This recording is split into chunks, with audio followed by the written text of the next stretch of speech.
Welcome to another episode, a fantastic episode, I should say, of the powered by Abundant Heart Financial inside the Abundant Wealth Club. And we welcome our fantastic audiences back to the show. We're so excited today. This is one of our favorite topics. We have a phenomenal guest here waiting for us.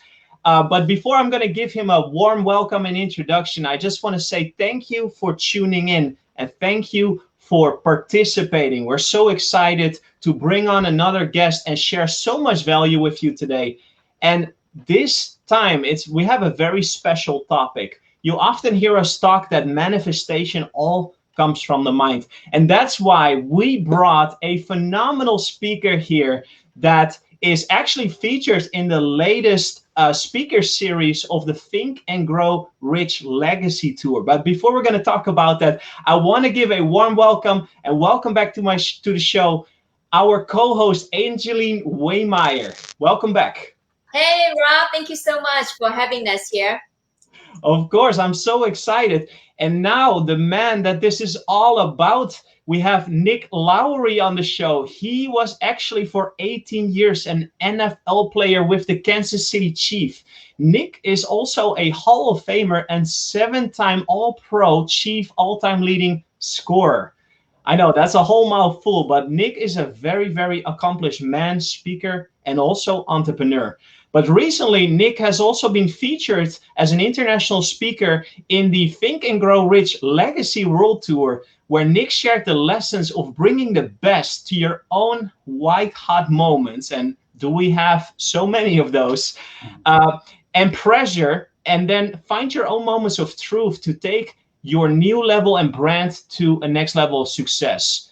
And Nick really abides by these values. So today we can talk about the lessons in sport, but I want to talk about the core message of Nick Lowery and talking about focus, passion, purpose, restoring your creative genius that each of us have inside so you can manifest your higher self.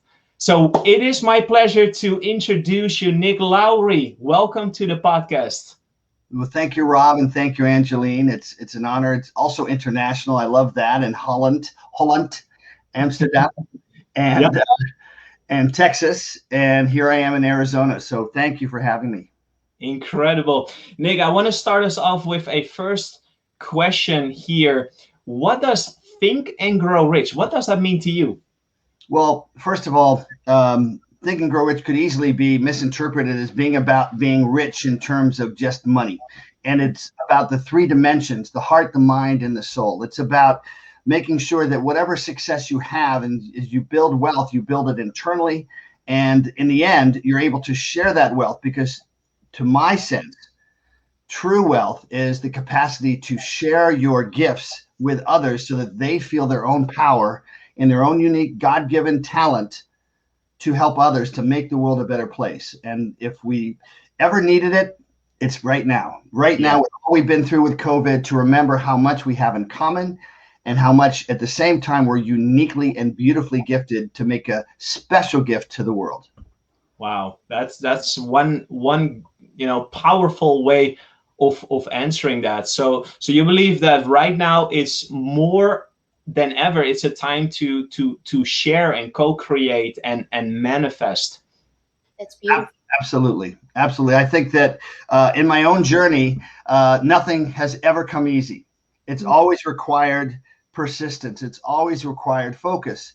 And so the analogy that is immediately drawn between the sports field and real life is that we are most of the time in our lives facing the challenge of separating ourselves from distractions, from lesser things that are perhaps important, but not as important, and focusing on what we can control. And the only thing we can control, as we know, is our capacity to perceive, our capacity to not just react, but to act with intention on those things that matter. So if you draw this analogy, when I'm running on the field, if you're a soccer player, right, or European football, as you call it in Europe and elsewhere in the world, you have that moment where the spotlight's on you. As a kicker, you're in the middle of the field 80,000 people in Arrowhead Stadium in Kansas City, sometimes 20 to 30 million people watching. And you can't control the people watching, but you can control yourself. You can't control the 11 people that are paid millions of dollars to block your kick, to get in the way, to sabotage your success. But if you look at that little circle between where you're going to kick that ball and your beginning approach, that's your office. That's my office. That's the area we can control. If we take care just of that, we will be successful. But the second part of it is we're kicking at a target. The target is something bigger. The ball on the ground is our daily discipline, our daily craft, and loving the craft and loving the hard work is everything, because with passion and focus, phenomenal things happen. But what takes us to the next level is the goalposts, which is, what is my purpose? What is the thing that will always stand, that will be my legacy as I move on in life? I won't live forever. So what will stay? What will help other people live lives of courage, of meaning, of contribution? And I'm very curious, Nick, because 18 years, right, in sports, what inspires you? What motivates you every single day to push through, right? To push through those challenges and grow from it. You have this mindset. Did you learn this mindset, or this is just within you? Tell us a little bit more about that. Well, it's not as simple and it's not as complicated as some might make it. Certainly having great parents, having a sense that you're special, is initially contributed to by being surrounded by people that love you, that are consistent, that don't abuse you, that let you know that you have the capacity to do good things. But it's also not parents that say, oh, I'm going to give you a trophy if you lose. I'm going to give you a trophy if you don't work hard. The beginning is that foundation of our parents and our surroundings. It's the journey itself, realizing that each failure, sometimes embarrassing, sometimes truly hurtful, sometimes a sense of betrayal that a teacher or a mentor or a friend didn't see the potential greatness in us, and yet realizing it's always about how I learn from that. So for me, it was a process of being blessed to have great parents, being open to mentors, and I want to talk about mentors when we have a chance. They've inspired me with their own stories. It lives on with me every single day. Dick Johnson being my first mentor, who came up to me, Rob and Angeline. The first day he was coaching me as a kicker, he'd never kicked before, and yet he had something special about him. And he immediately said, you know, Nick, I almost died 6 weeks ago. I was on my deathbed. And a little kid appeared to me, and I knew I was going to die. And this kid stood up, and I get emotion just saying it, because this young man, Dick said to me, Dick, 55 years ago, I was being bullied every day. I was being beaten up. I was being treated terribly and abused. And you were the one in school, the only one that stood up for me. And I'm here today, all these years later, to say, I'm standing up for you. You're not going to die. So when he began to mentor me, it was always with the sense that life can be taken away, to make the most of it, and also that God is in the room, that there is some higher power there wanting us to succeed. And so perhaps something was in me that he saw in me, the receptivity, just the openness to be coached, which is a big part of it, that the teacher can't really teach if the student isn't ready to learn. And Dick Johnson lives with me every day, because each time I was cut, which was 11 times, I was rejected 11 times, 3 times by the same team, 8 different teams. And yet something was saying, you're getting better. You're getting better. And in 2 years, Rob and Angeline, I went from all those rejections and not feeling worthy, which is another issue itself. Do I deserve success? To beating out the greatest kicker in the history of the game from Norway, actually, originally Jan Stenerud, and breaking every single one of his records. I never thought I could do that, but day by day, loving the craft, digging in even deeper, finding something in me I didn't even know I had, I got to a new level. And everyone watching now, everyone can do that. But it does require passion, focus, and persistence, and the sense that you're here for a reason. It may not appear to you now, but it will appear. But just stick with it. Wow, that's incredible. Yeah, incredibly powerful. Because I imagine that there's so many people that are trying to pursue a goal, a dream, a purpose, but they are faced sometimes with challenge, and it makes you wonder sometimes. It makes you wonder, am I going the right direction? Is this right for me? So Nick, what kind of advice would you give for somebody that is trying to pursue their career, trying to pursue their purpose? They have a sense of direction, but it doesn't always flow in the direction that they expected. What would you say to them in order to continue pursuing? Well, I believe that, and I've led. This is where the beautiful thing of these gifts is intuition, listening to your intuition, trusting your intuition, and noticing how rewarding that can be. As we get older, we get wiser if we do this, if we keep going. And that word is creativity. A great entrepreneur not only is persistent, not only has a plan, but also has a level of creativity. Now, creativity may be playing a banjo, maybe playing a horn, maybe singing, maybe being a comedian, maybe dancing. There are all sorts of forms of creativity. Entrepreneurial creativity is also an intellectual exercise in saying what has not been thought of before, what has not been, what is the niche that is unique. And I believe that, if you will, God's put in us a beautiful relationship between the spiritual part of our brain and the creative part of our brain. And having worked, which has been such a blessing for me the last 15 years, with the homeless at St. Vincent de Paul, and having worked with Native American kids, a very high rate of abuse, a very high rate of cultural depression, and helping them channel themselves into their unique creativity. That is the doorway to their gift. And by being creative, we can create literally in our brain, in the structures of our brain, new pathways, new access sometimes around, under, over the traumas that have held us back. Trauma, by definition, to me, is cementing and paralyzing our sense of ourselves to a past life, to a past moment.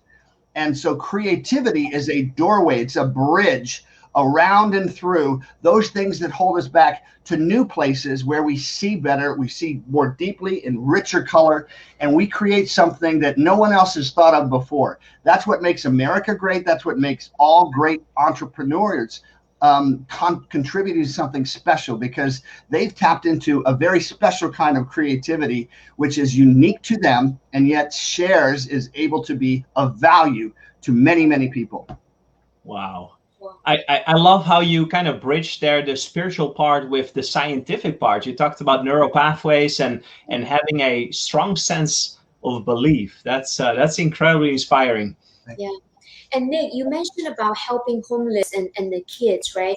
I know that's something that you are very passionate about, that you want to contribute. So can you tell us a little bit more on that?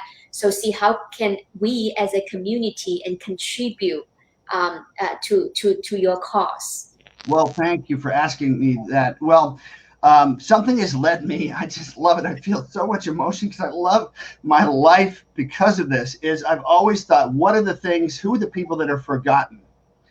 And having worked with Native American children, if you look up nativevision.org, I helped found that 26 years ago with Johns Hopkins Center for American Indian Health, and got the NFL Players Association involved. And now 25 years later, 700 children from 40 tribes are coached in 7 sports. And no one can say anymore that professional athletes, Olympic gold medalists, Hall of Fame athletes aren't willing to come to the reservation, to very remote areas, paid nothing except right here, to say, I love you, this Native American child who never felt that they were worthy of anything. And that's been such a powerful experience for me, of seeing the beauty in each person. Because out of a sports culture, we tend to be narcissistic. And that's a harsh word, but we tend to be more, it's all about me. So that growth then becomes, how do I take this trophy over here, perhaps, if you see that in the background, I'll move it a little bit. There's a trophy. Who cares about a trophy if I can't do anything with it? So working with the homeless, it's been now 15 years with St. Vincent de Paul, I've noticed the humanity that is absolutely there with the homeless. And in COVID, there's been a 25% increase in shelterless homelessness. During COVID and now in the last 10 years, there's been an exponential increase, I believe, worldwide in people that have advanced degrees. But if they were not lucky enough to have health care and they lost their job, those two things suddenly renders them out of the loop of safety and into a homeless environment. This is happening in the United States, in California a lot. It's happening here in Arizona. It's happening in Texas.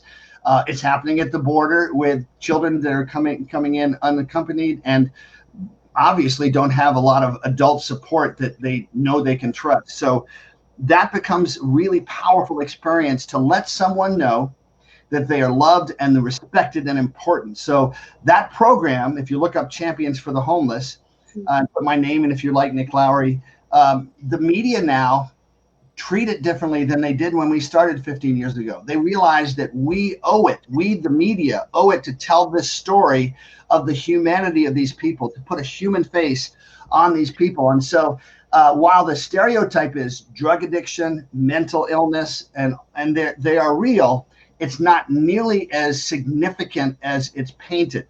And when people are made to feel and encouraged and reinforced that they are loved and special, they begin to melt away these layers of protection, this hardness, this hard shell of being on the street. And they believe they have hope again, because it starts, as we all know, Rob and Angeline, by loving ourselves, by saying, I am special. And special not because I'm important so much as God makes me important, but I'm special because I can help others as well. It's always this circle. So Champions for the Homeless grew from 40 volunteers to 500. Imagine 500 people, all of them saying, you're the only reason I'm here. You're the only thing that matters in this room. 1,000 homeless getting meals, getting flowers, just simple things that don't have an immediate practical application except the flower symbolizing you are beautiful. Music from the best musicians in the Southwest. NFL players wearing their jersey, sometimes a little tighter than it might have been when they played. Miss Arizona's celebrities like Larry Fitzgerald, if you've heard of him, one of the more famous players in the National Football League, the owners of the Cardinals, becoming Michael Bidwell and his sister. And then seeing this evolve, where suddenly people that are very wealthy and very successful realized that this experience of helping someone who was anonymous, who was an object, who was a piece of broken furniture on the street, helping them helps them fill a void that was always there. And now they have a sense of completion in their lives. And so then they notice that their children, sometimes 5 and 7 and 10 and 12, never felt power before, now have felt the most pure sense of power. As a 12-year-old, a 9-year-old, I can help an adult who scared me before because I didn't know them and I had them in this image and this object place. Now I see them as human beings. I've never felt so powerful. And Dad, their 340-pound father in the NFL, Dad, I need to go back. So that creates a beautiful momentum of higher values. And if you learn that when you're 9 and 10 and 12 as a child, that stays with you as the only healthy addiction in the world. Let's look at life as healthy addictions versus unhealthy addictions. What are the habits of the heart and the soul that will stay with me, that I will crave forever, because it only brings out my best, and bringing out my best and my love and my creativity and my energy inspires other people around me. Wow, what an incredible story, Nick, and we can tell here on the show that you're incredibly passionate about this cause, and I want to say congratulations for creating a movement, even because it's not easy to get people to join your cause. I mean, I think that most often we have a sense of what is the right thing to do, but actually to have other people lend their time to support your cause, that is an incredible accomplishment. But like you mentioned, it creates a ripple effect, and ultimately, this is the legacy that you're leaving on Mother Earth. Do you agree?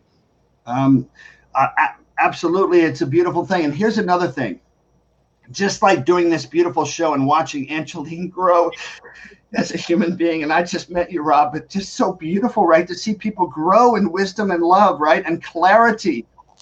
This is what's the legacy itself, is that also inside us, we're growing in that. I'm emotional because I lost my brother 3 weeks ago. And I know the one thing I want to do in my life, which I knew before he died, is just underscored by his passing, which is honor him, honor the people that I've loved in my life by speaking for them and letting them speak through me. And so that's what grows. We grow in our capacity. And Think and Grow Rich talks about this. And also psychology talks about this. When we align our deepest values, and let me just challenge all of you, it's not that complicated. In other words, if whoever is watching right now, if I get clear on the most important thing in my life, and if possible, the second most, that's it. You can write down your 10 highest values, but be clear on the top 2, because then you can make decisions you will commit to and follow through on. And by following through and being committed, you will have an impact. The other side of that is, even if it's wrong and you eventually realize that's not what I'm for, you've learned that because you were committed. You have no regrets because the lesson is clear. I didn't compromise. I threw myself into that. I stayed with it. And because of that, I'm now, if you will, on my developmental tree on a higher branch where I see farther, more clearly of what really is my gift. So even then, there will always be gifts by doing this and noticing, not just thinking, but knowing I'm growing as a human being. That's how we stay alive until we're 110. I believe my goal is to be like my professor, Arthur Mayer at Dartmouth College, who was 93 my senior year, and his wife, Millie, was 88, and he had the most popular course at Dartmouth College. It was on the history of film. And I would walk with him from time to time to and from the lecture hall.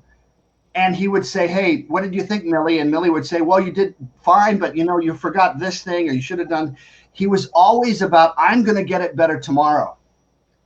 I love what I did today. I did the best I could today. I'm going to get it better tomorrow. And I want to be that way when I'm 100, because then I will be a child, a mature child, a visionary child, but I will have that childlike curiosity and enthusiasm to jump and stay in life, living fully.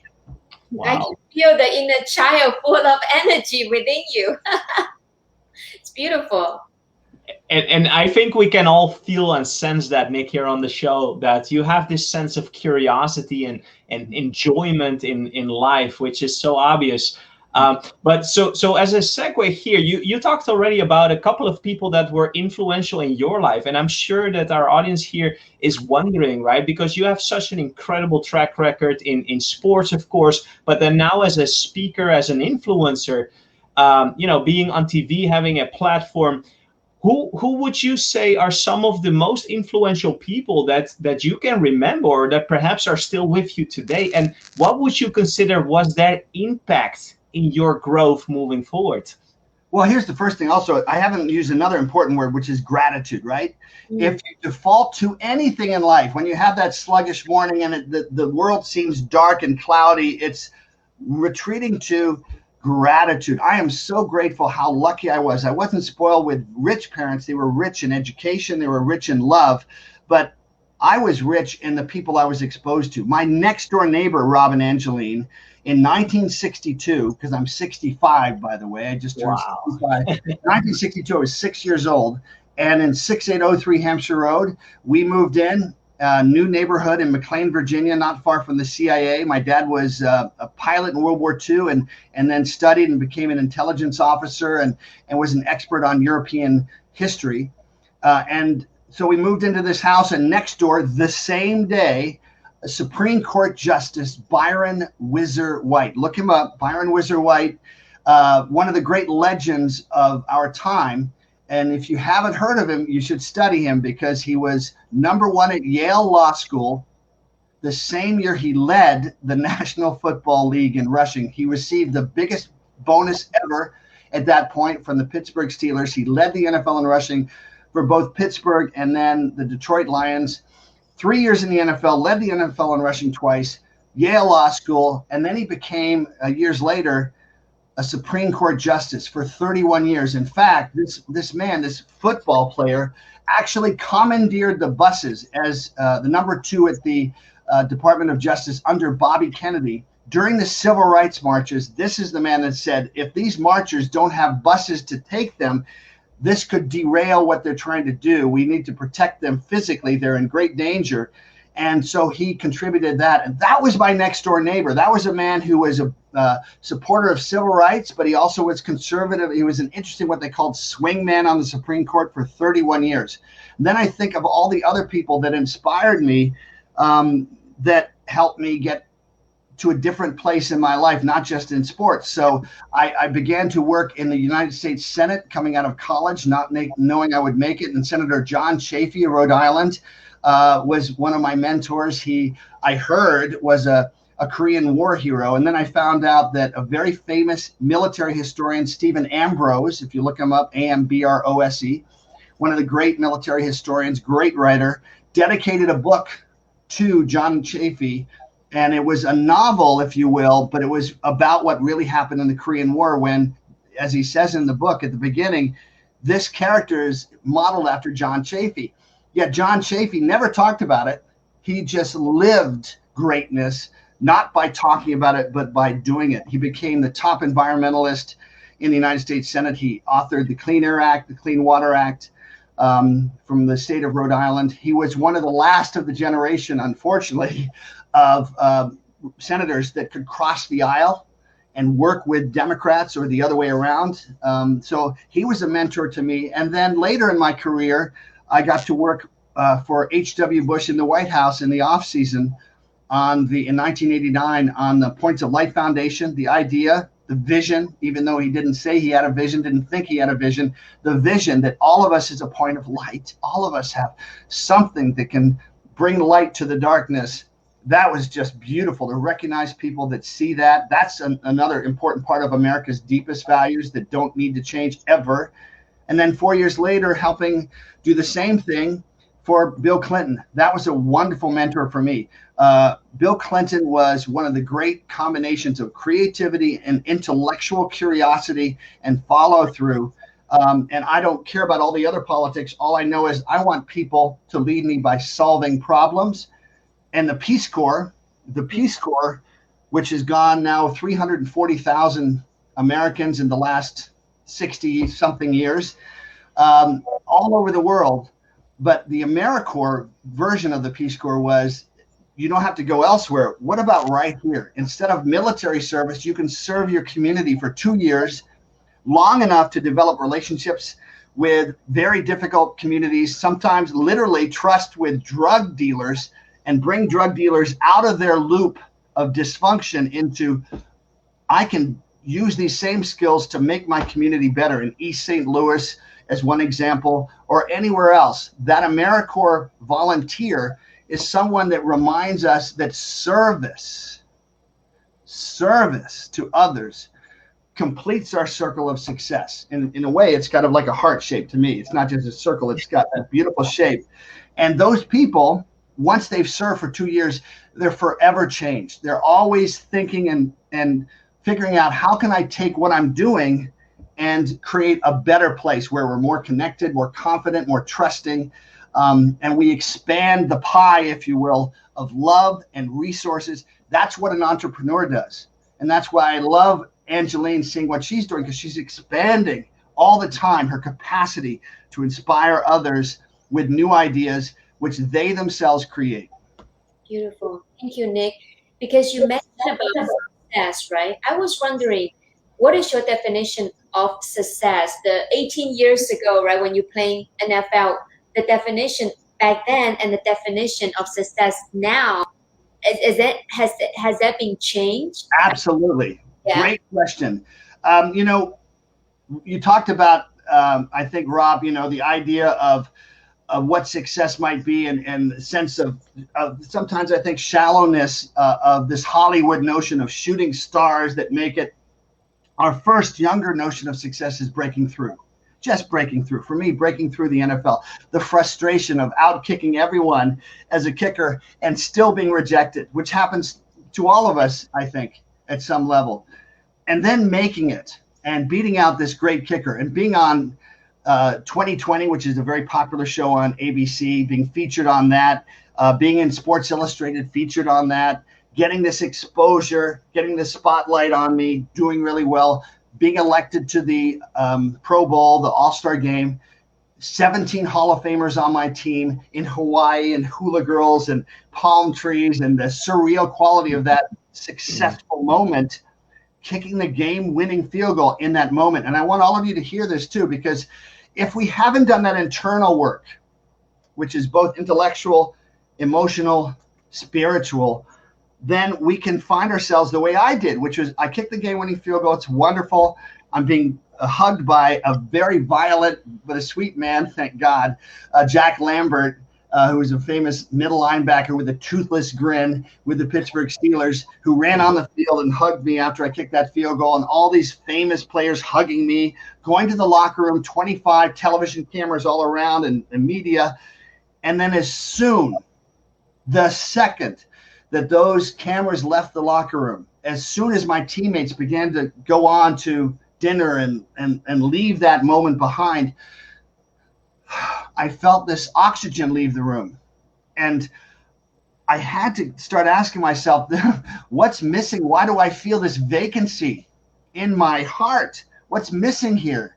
This should be a great moment. This is a bucket list moment. And I realized I hadn't intentionally invited and included my family, my parents, my friends, the people that would be there no matter what. And I resolved then, and that was at the age of 25. Thank God, as an athlete, you can learn these lessons not at 55, but at 25. Yeah. When you can do something about it. And I said, if I ever make it again, and I was all pro 7 times, if I ever make it again, my mother and father and friends, they're all invited. We're all going to celebrate this too, so they know it's their moment too. And I kicked 2 more game-winning field goals in the Pro Bowl, and mom and dad were in the front row. I had dinner with mom and dad the night before and my family, and the owner of the Chiefs, Lamar Hunt, and my teammate Derek Thomas, who's a famous player, and Duron Cherry and other players. And I had dinner with them afterwards, and there was a sense that I had, instead of arrived on the top of a mountain alone, there were people with me on the mountain too.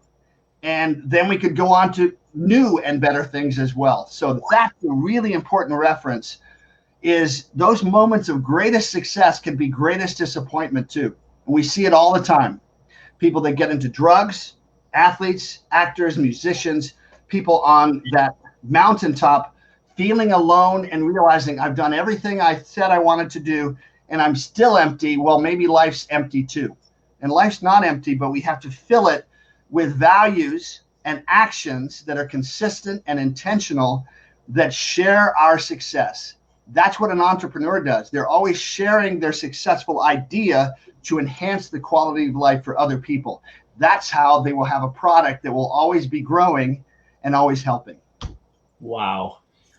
This is some incredible life lessons here, Nick, because I do believe that when you're at the starting point of your career or whatever venture you're pursuing, I think that you usually focus first on your vehicle at hand, right? You have to decide on your vehicle and how you're going to break through, as you mentioned.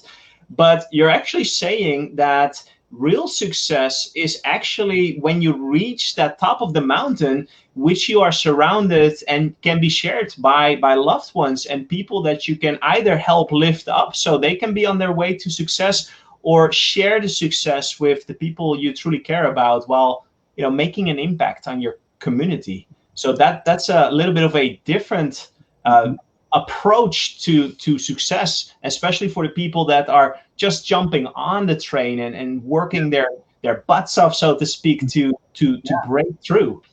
Yeah, I lived in Europe for 6 years, and I was born 11 years after World War II in Germany, in Munich. My dad, I've never said this publicly, but my dad's office was in the commandeered building that had originally been the company that manufactured the gas for the gas chambers. Wow. My Wow. mother was in the first full class of women at Oxford, and she spoke perfect German, and she was sent in after the war to interrogate or really just question Hitler's record keepers in Minden, just outside Berlin, in Berlin. What I didn't find out until 5 years ago from a mentor of mine I may talk about here in a little bit, who had also gone to Oxford and had a good relationship with my mother, that she didn't tell any of her children the reality that before the war ended, right at the end of the war, when Eisenhower went to the death camps, my mother was sent as a British intelligence officer to document the death camps. Can you imagine the photos, the videos of those atrocities that are the worst atrocities, and the testing, the medical testing, treating these people as objects of the worst level of evil, and living with that to present that in London for a year and a half after the war. And I just found out, I'm going to see this man, his father, David McElhenney, who was the former Episcopal chaplain at Dartmouth and then at UVA. She was deeply hurt because even then, even with all this evidence, so many people didn't want to believe it in London. And so evil is a real thing. And we have to arm ourselves spiritually, intellectually, emotionally with the strength to do what it takes to overcome. And my mother didn't share that terrible past because I think out of love, she wanted us to have good energy in our lives. But I bring that up because work ethic is not a problem. Even the death camp said, what was it? Labor will free you, right? Yeah. Like, yeah, work makes free. Arbeits macht Makes vrij. you free, right? What an evil use of that phrase. But work ethic without spiritual depth is nothing. Viktor Frankl talks about it in Man's Search for Meaning, that we always have to be searching for that meaning of how is God teaching me to be a bigger person so I can overcome this? And we are headed, if we're not careful, to something very different than World War II, but a value civil war, if you will, around the world of what really matters as human beings.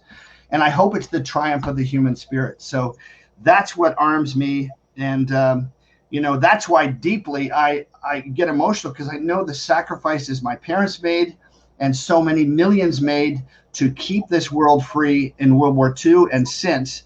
And here we are now, 75, 80 years later. And those lessons are always important. And if we don't understand and are clear about that, we are vulnerable to being manipulated into losing the most important values of all, which is every human being has value, is beautiful, has power to do good things, and we are connected and we are more common than we are different. Wow. So beautiful. So Nick, what I'm hearing is you are a big guy with a huge hearts. And thank you so much for being so authentic and vulnerable and share your story. We really appreciate that. And in our group, right, we have a lot of uprising young entrepreneurs. Yes.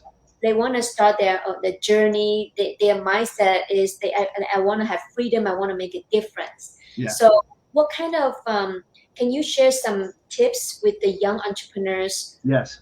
To help them create even more success in their life, lead them into the right direction, because I believe that's the future of our country, right, of the world. Well, I think you have to do some hard searching to make a choice of what is that gift. And as I said earlier, sometimes by staying with that gift and being committed to it, you come to a clarity of a moment, an aha moment, when you realize there's something different that's even better. But you have to start with that first level of commitment with daily discipline and focus, right? And you have to then listen to how you learn and improve it. It never, that's an absolute key word. It never stops. There's a moment of stopping and feeling fulfilled as you go through this. So it's that unique combination of the daily discipline. When I would train And I loved working in Washington for President Clinton and President H.W. Bush. I worked in Drug Abuse Policy Office in '88 for Reagan, trying to learn about the drug issue. That kept balance. But in my craft as a kicker, I got to the point where I could tell. I didn't think, I knew. Everything I did was going to serve me being more confident, being able to contribute to my team, and being more ready, right? That's the other part of it, is being ready for something unpredictable that might be a huge, we call it Murphy's Law in this country, right? Something that seems to be destined to sabotage my success, but by training properly, I'm ready for the unpredictable. That's the part that separates you out. So there's that beautiful balance of daily discipline, loving the work, loving it when you're tired, loving it when you're bored, loving it when you're frustrated, loving it when you're angry, and still doing the work, but also listening and being ready, preparing yourself, seeing how this will then contribute to a better product, a better you, and then, of course, being able to work with others. If you can't expand your capacity to listen, we call it level 5 listening, to listen to the people you work with, you can't expand your vision. You're modeling a behavior. You're modeling something, a language, and others won't hear that language if you're not listening to them as well. So level 5 listening is really important. It's empathetic. You don't have to make sure you're always pleasing everyone, because then you get derailed as well. Can I give you a quick story? This is a good one. Pete Carroll was my coach for a year with the New York Jets. I played 14 years, by the way, for Kansas City, 1 with the Patriots and 3 with the New York Jets. And Pete Carroll was my coach. I loved his energy. And he was fired after 1 year. Well, now he's been with Seattle. He was with USC. He's become one of the best coaches ever in football history. I had him on a show that was called Head Games Radio. And I asked him, what have you learned since 1996? By now it was 2004. He said, Nick, what I learned was I wanted everybody on my team to like me. I wanted them to know I loved them, and I would do anything to help them be a success. And I had a player named Terry Glenn, who was a very talented wide receiver on my team. And there was something going on in his personal life, and I bent over backwards. I bent over backwards to help him. And I lost the team. The players that were always doing the right thing, always showing up on time, didn't need encouragement, didn't need all that extra attention, began to ask themselves, why is he giving this person who's not really a team player at that same level that I am, why is he getting the attention when we're the ones that are being dependable?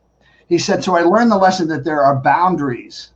I can't always please everyone. It's that high school notion that I have to have everyone love me. And unfortunately, you can't have that paradigm. It's more that people respect you, and certainly, if possible, they love you, but they love you because you're always growing with them and you're listening. But even though you listen, that doesn't take you off when I get back to that priority, to that number one priority, sticking with that. Those are the people. Ask Thomas Edison, one of the great examples of all history. It was 5,000 examples of how not to build a light bulb. It wasn't 5,000 failures. So very important for you to love your daily discipline and stick with it and pay attention as you build your team, but don't be derailed because one person doesn't, like what you're doing. You need to make sure that they're on the team as well. Wow.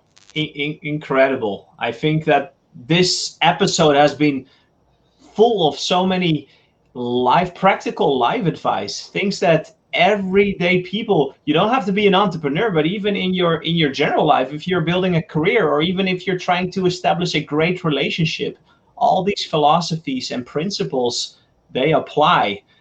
So thank you so much for sharing these life lessons with us, Nick. And there's absolutely so much value that we can take away from this. We always like to do something at the end of the show as we're coming to an end here on this particular episode. Angeline mentioned earlier on that we have a community of young entrepreneurs, and we're always trying to give back. We're always bringing on fantastic speakers and guests like yourself that can share these incredible journeys with us. So hopefully people can take away this one thing from the show and implement that in their life. So we always ask, is there one thing, Nick? And I know we're kind of putting you on the spot, but it's I'm fun used to and that. surprising. Well, I knew you were up for that. But we always love to ask, is there one thing, Nick, that we can contribute to our community? Oh, If someone from the audience right now would want to love to get in touch with you because they're so fascinated in what you shared here with today, is there something that we can give them so they can take advantage? well, Champions for the Homeless is, and thank you for asking that question, is run by St. Vincent de Paul. What separates out the people at St. Vincent de Paul is the leadership. Steve Zabilski, Jerry Castro, Jessica Berg, Daniel McMahon. These people have always been there. So look for the nonprofit or any company, by the way, that has stable leadership, as long as the stable leadership is doing good things, right? Not just stable doing bad things.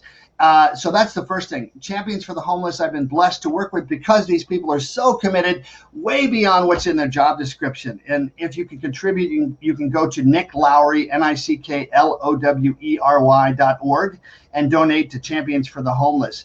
I have a saying. I wanted to share this with you because it's so true, and it goes back to what we've talked about. It's not the brightness of the spotlight on you, even though in America we love to have the spotlight. Ask the Kardashians about that.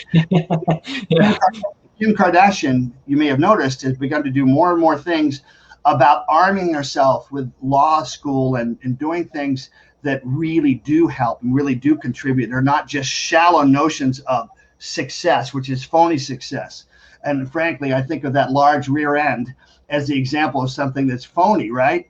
And I don't want to leave you with that as the final image. So this is my image for you. It's not the brightness of the spotlight on you.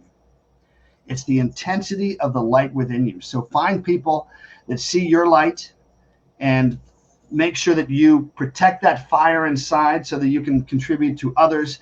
And if you can help out Champions for the Homeless, if I can help you, mentor you, I'll give you a very quick example. Andy Vargas, the lead singer for Santana for 20-something years, dear friend of mine. We met in an elevator at a business conference. He happened to be there. He's at the Mandalay Bay, where Santana will again be playing again in about a month and a half. And they play 100 shows there, by the way. And of course, COVID has stopped that. But we started talking immediately about contribution because he has this success. And he'd always dreamed of a music academy for poor Latino and poor youth. And I'd like to think that I helped him see he could do that now, not 5 years from now, not 10 years from now, right now. And during COVID, he not only had built it, but now he finished it off and he has this beautiful musical school. And during this past year and a half, you think that it didn't help him to have that way to channel the frustration and the isolation to helping these children? Think of the millions and billions of children around the world that have been isolated during COVID with a terrible experience, very lacking experience in terms of real education.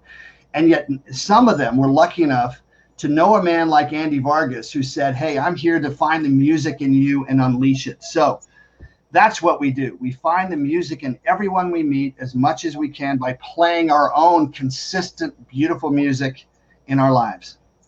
Wow. Great. Since you mentioned about mentorship, are you willing to maybe offer a complimentary, maybe 15, 20 minutes? Absolutely. Absolutely. And you know what? There's always a gift from that. There's always a gift. You think it isn't a gift to me to know that I helped Andy maybe move faster on that dream and have that balance in his life? So yeah, there's always a gift. I'd be honored to do that. Thank you. Thank you. Appreciate your time, Nick. I really appreciate you. Appreciate you too. Wow. So we're going to make sure that this information will be distributed, and we're going to apply this into the show notes, that if anybody watching this episode here with Nick Lowery and you want to get in touch, maybe 15, 20-minute personal time with Nick just to get some questions answered, just to be helped on your way to provide some vision, this will be an incredibly unique opportunity. And we're so grateful and for your generous time here with us today. And hopefully, Nick, we continue building and expanding and always reaching people in all corners of the world. So if that's okay with you, we would love to invite you back, sometime later when COVID maybe has, returned back to maybe pre-COVID times. But we would always love to check up with our guests and see what they're working on, because you have been such an inspiration. So hopefully that would be okay with you if we reach back and bring you on the show in a couple of months' time and do this again. Thank you. And by the way, we know in yoga, namaste is I acknowledge the light in you. So thank you for the light in you. Thank Wow. you, Nick. Thanks, Rob. Thank Thank you. you so much. Thank you, Anjali. Love you. Bless you. All right. Thank you so much. This was the fantastic episode with Nick Lowery, guys. And make sure you share this episode with your friends and family, because if you can give something back, please pay it forward. We thank our guest. We thank Angeline. And until next time, the same time, same place on the Entrepreneur Speaker Series. Goodbye, everyone.